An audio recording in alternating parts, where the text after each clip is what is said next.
Hi y'all, hi everybody, it's Kimberly here. Well, like Bozo the Clown this morning, I went to work. And today is Martin Luther King Day, so I drove all the way from my house to my job. Nobody was there, and I waited about 10 or 15 minutes at the building. Then I had to go to the bathroom, so I had to drive to the truck stop. And I called the office, and I said, I don't know if I'm supposed to work. Today's Martin Luther King Day. I just realized it. I knew it all last week, but today I just forgot about it. So is anybody coming to work, or are we off today? And so she had to call my boss. And yes, we were off. And I drove about 25 to 30 miles to my job. So I drove all the way back home. Okay. But this video I'm making is to elaborate or go more in depth about my tics. I just gave like a little short video last night, but I started thinking more about it, and I had a bunch of things in my mind about it. I have like mild tics right now, and I actually was diagnosed with them, well, kind of informally. I was going to the doctor. I think I was in 3rd grade, and I was going to the doctor for something not serious. I think like school shots or something. I can't remember. And my teacher noticed my tics, and they were kind of severe. They were getting severe at that time, and even some of the people in class noticed them. And then my teacher, I don't remember if she wrote me a note and I had to take it home, or she told the nurse and they called my mom. I don't remember, whatever.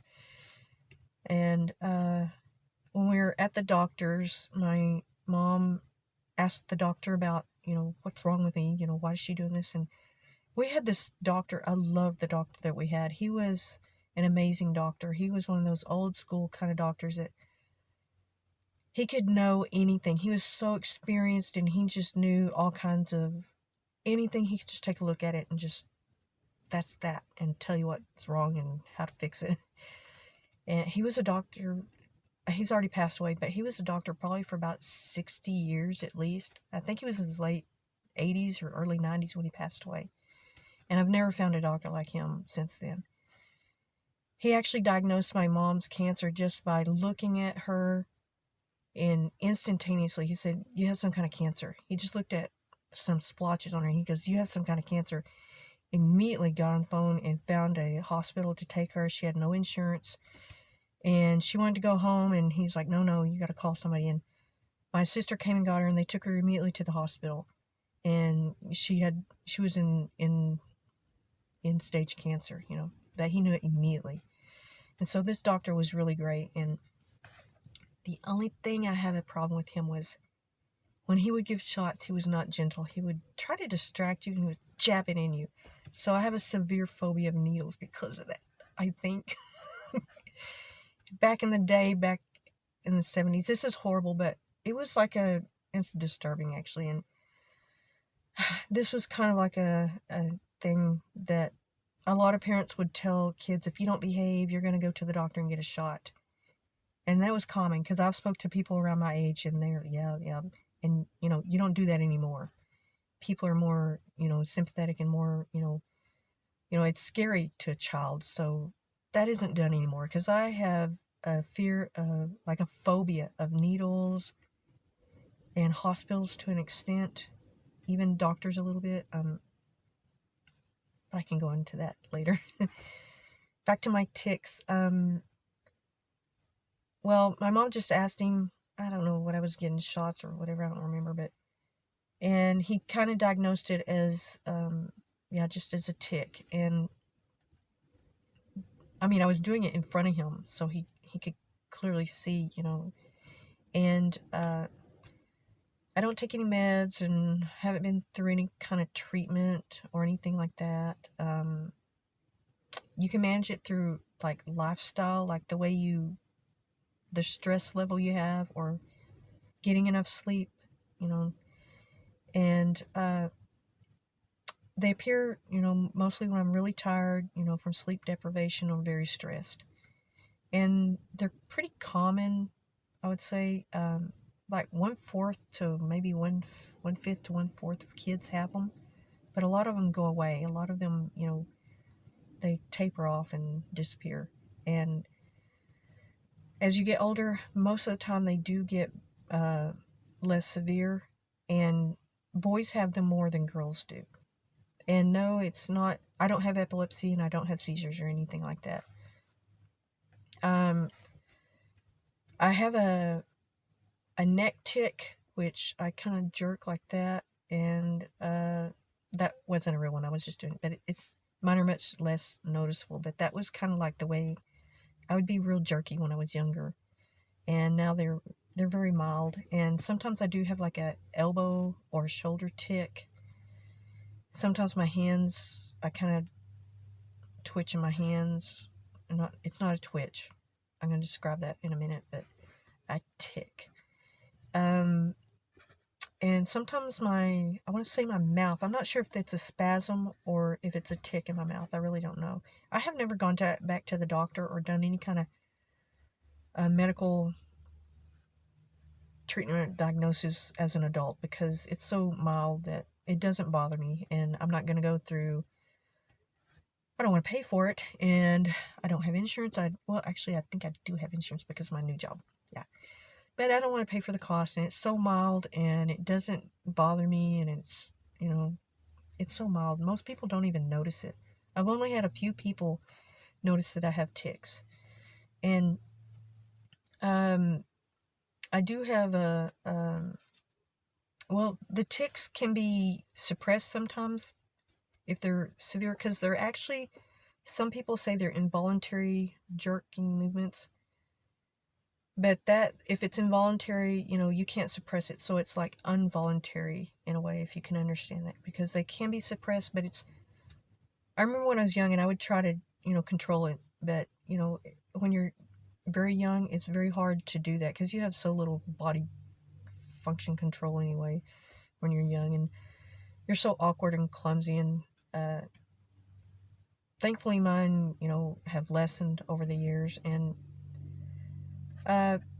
there's a difference between a muscle spasm and a twitch. A muscle spasm is like a muscle contraction, and let me start over. A muscle spasm, a tick, and a twitch are different things. Muscle spasm is a muscle contraction, and it's usually a long contraction. A twitch is like a very minute contraction. So a spasm and a twitch are contractions, and a tick is it starts in the muscle, but it goes up to a point in your brain, I think the thalamus, and then it goes back to the muscle to cause the jerking motion. And there are simple and complex tics, which a simple tick is just a jerking tick like in my neck, like the way I do my neck. And complex is like I want to say like a reaching, like kind of when you reach out, or even with your legs. I have a mild tick in my leg too, but it rarely happens.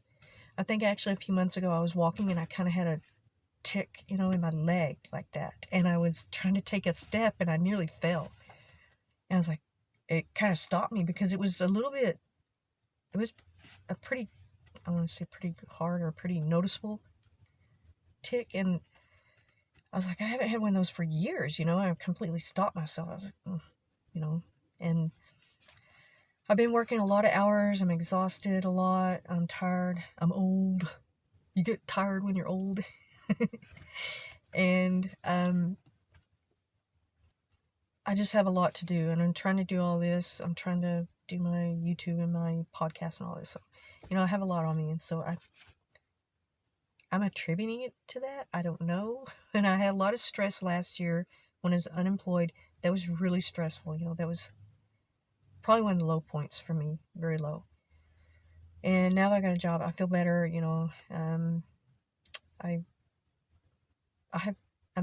I guess I'm going to have these tics forever. I don't know. I've had them for about 40 something years, over 40 years, and they've gotten less severe. So, and there's transient and chronic ticks, which transients are like under a year. They don't last very long. And chronic is, over a year. And I don't know if it's just classified by the time period. I don't know if it's just over a year or if it's the severity. I don't really know. I also have an eye twitch. So like I said, a twitch is different than a tick. And a twitch is involuntary and you can't control it. And usually it's this eye, and sometimes my eyebrow raises up and I look like I'm crazy or something, and my eye flutters, like it's constant flutter, and it can last for like anywhere from minutes to hours. And I've actually had an incident where it lasted almost a week. It would stop for a while, for like maybe 10 or 20 minutes, and then it would start fluttering. And I mean, it's not my eyelid. There's an eyelid tick, and then there's a twitch, which an eyelid tick is actually a blink. It's actually a blink, which is, I don't have the blinking. When I blink, it's mostly for just replenishing the moisture in my eye. My eye blinking is pretty normal, or to me, I think it is. I mean, I don't know what a doctor would say. I don't know. But I don't have any kind of precursor feeling or anything like that when I'm blinking. So when I have a twitch in my eye, it's mostly like the muscle. It's like just a constant repeated action. It just twitches, like your fingers moving like that, but it would be like up here in my upper eyelid.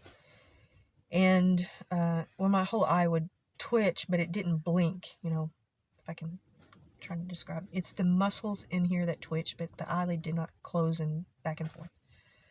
That would be a tick if it was closing constantly. And actually I had to write this down. Blepharospasm is what it's called. Blepharospasm. And it's an uncontrollable eye twitch for like a sustained period of time. And it can be brought on for the same things like stress and sleep deprivation, plus caffeine and a harsh light affect it too. Which I do squint a lot, and like today is very bright, and I wear sunglasses a lot. I have a sensitivity to the light, and plus my migraines, my sensitivity to that. I mean, I'm just a mess. I have all kinds of stuff. Got all kinds of stuff. And my vocal tick is, my mom asked the doctor if I was a stutterer, if I had a stuttering problem, because I do kind of hesitate sometimes, and I was in speech therapy, which stuttering is a speech disorder, and I don't remember specifically. I was so young, I don't know.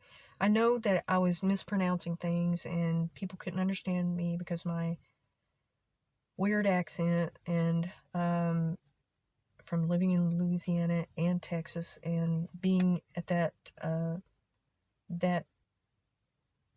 age of your formative language years is like when you're a toddler, you pick up, speech patterns very easily, and you get imprinted with that.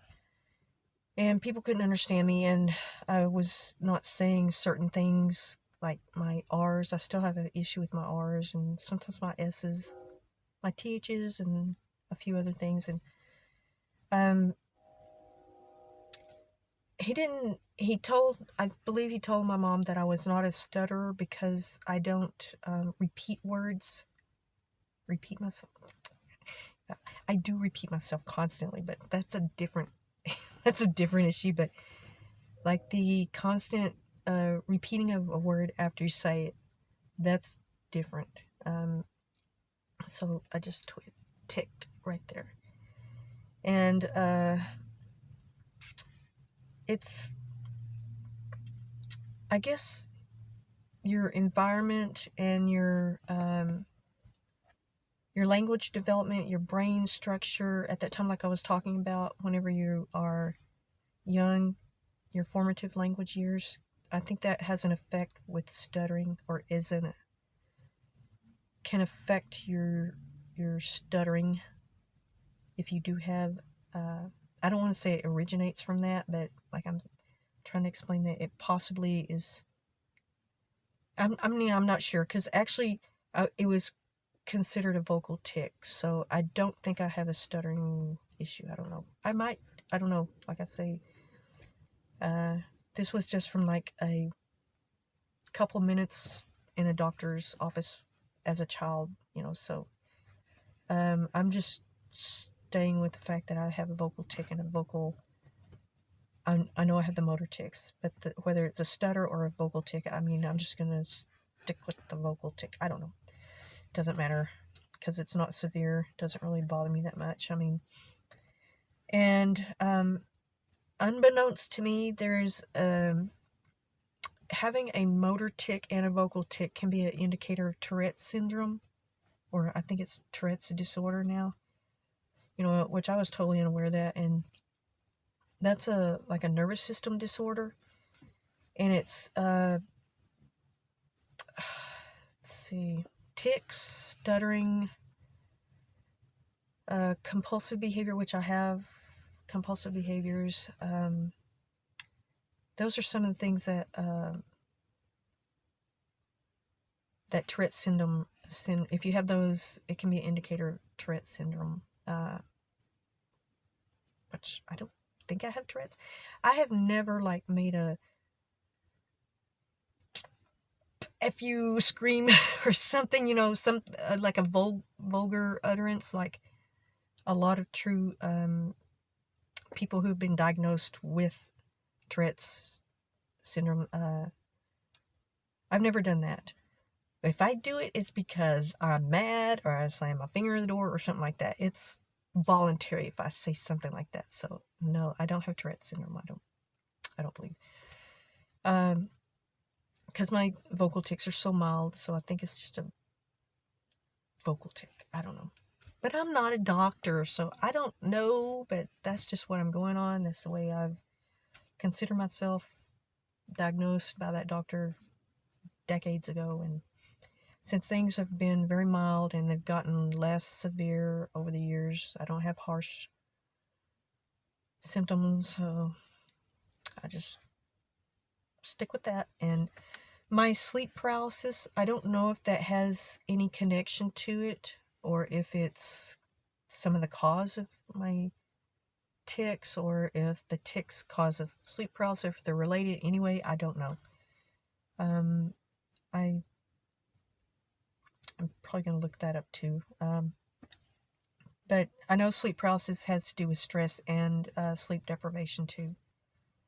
And I think caffeine also can affect whether you have sleep paralysis. I'm not sure. I can't remember. But, well, that's just a little bit more about my tics. When I made that video last night, then afterwards I started thinking about, why do I have these? And I started thinking about when I went to the doctor and all this. And so that's why I made this video. I was like, Okay, well, thank you so much. And I hope y'all are having a really good day. It's beautiful. I'm going to take my dog to the park, and maybe I was supposed to make a dog video. I forgot about that from about a week ago when it snowed, but I was trying to get footage of it, and then my neighbor's two of their huge pit bulls chased me up on my porch, which I have some issues with them about. And my old pit, I had him out there, but he's very old, and he can't take on. These two are much bigger than him. They weighed at least 100 pounds, and he weighs about 85 or 90 pounds. And he would, it was a dangerous situation. And for him, he can't take on two huge dogs. And so I couldn't really go out my front yard because I don't have a fence in my yard, and I couldn't get these people's attention because they were having family over.